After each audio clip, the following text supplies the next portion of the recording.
فمن يعمل من الصالحات وهو مؤمن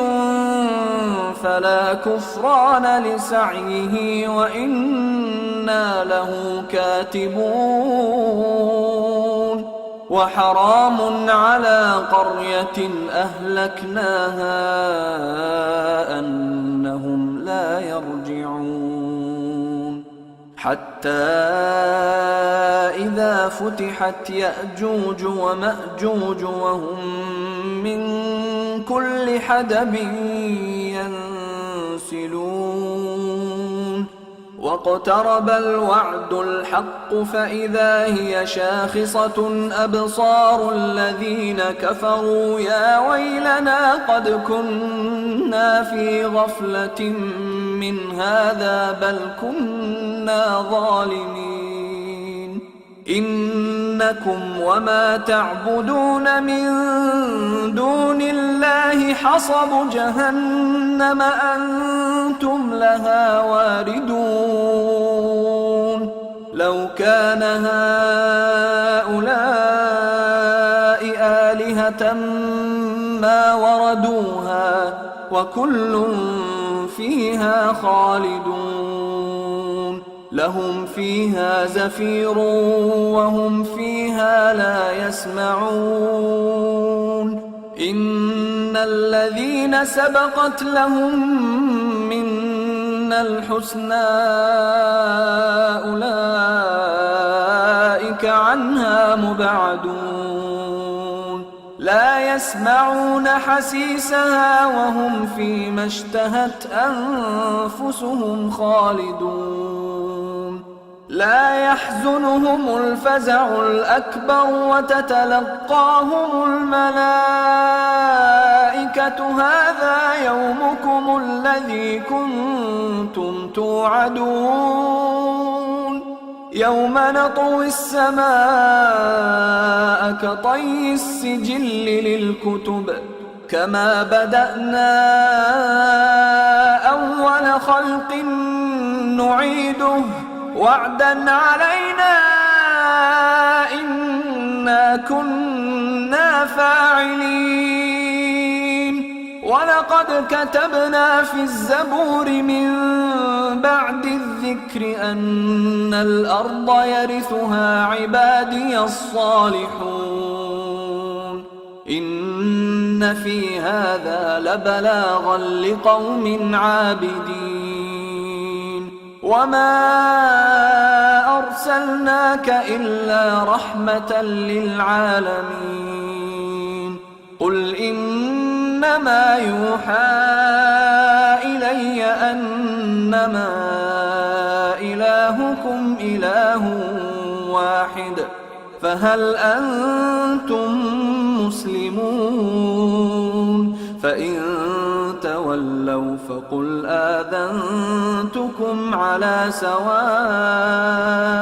وإن أدري أقريب أم بعيد ما توعدون إنه يعلم الجهر من القول ويعلم ما تكتمون وإن أدري لعله فتنة لكم ومتاع إلى حين قال رب احكم بالحق وربنا الرحمن المستعان على ما تصفون अब जो नेक काम करेगा और मोमिन भी होगा तो उसकी कोशिश रायगा नहीं जाएगी और हम उसके लिए सवाब आमाल लिख रहे हैं और जिस बस्ती वालों को हमने हलाक कर दिया महाल है कि रुजू करें वो वापस नहीं आएंगे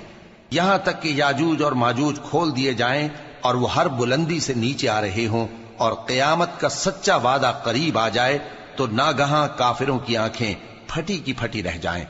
और कहने लगें कि हाय शामत हम इस हाल से गफलत में रहे बल्कि हम खुद ही जालिम थे काफिरों उस रोज तुम और जिनकी तुम अल्लाह के सिवा इबादत करते हो दोज़ख का ईंधन होंगे और तुम सब उसमें दाखिल होकर रहोगे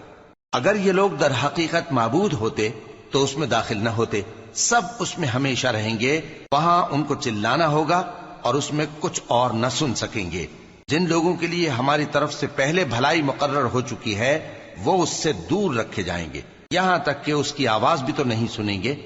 اور جو کچھ ان کا جی چاہے گا اس میں یعنی ہر طرح کے عیش اور مزے میں ہمیشہ رہیں گے۔ ان کو اس دن کا بڑا بھاری خوف غمگین نہیں کرے گا، اور فرشتے ان کو لینے آئیں گے اور کہیں گے کہ یہی وہ دن ہے جس کا تم سے وعدہ کیا جاتا تھا، جس دن ہم آسمان کو اس طرح لپیٹ لیں گے جیسے خطوں کا تومار لپیٹ لیتے ہیں، جس طرح ہم نے کائنات کو پہلے پیدا کیا تھا اسی طرح دوبارہ پیدا کر دیں گے۔ یہ وعدہ ہے جس کا پورا کرنا لازم ہے، ہم ایسا ضرور کرنے والے ہیں۔ اور ہم نے نصیحت کی کتاب یعنی تورات کے بعد زبور میں لکھ دیا تھا کہ میرے نیکوکار بندے ملک کے وارث ہوں گے۔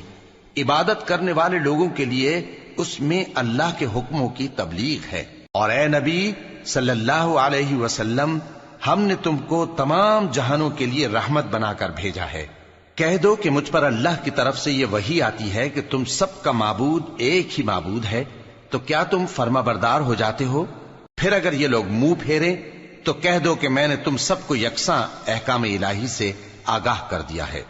اور مجھ کو معلوم نہیں کہ جس چیز کا تم سے وعدہ کیا جاتا ہے وہ عنقریب آنے والی ہے یا اس کا وقت دور ہے۔ جو بات پکار کر کی جائے وہ اسے بھی جانتا ہے، اور جو تم چھپاتے ہو وہ اس سے بھی واقف ہے، اور میں نہیں جانتا شاید وہ تمہارے لیے آزمائش ہو،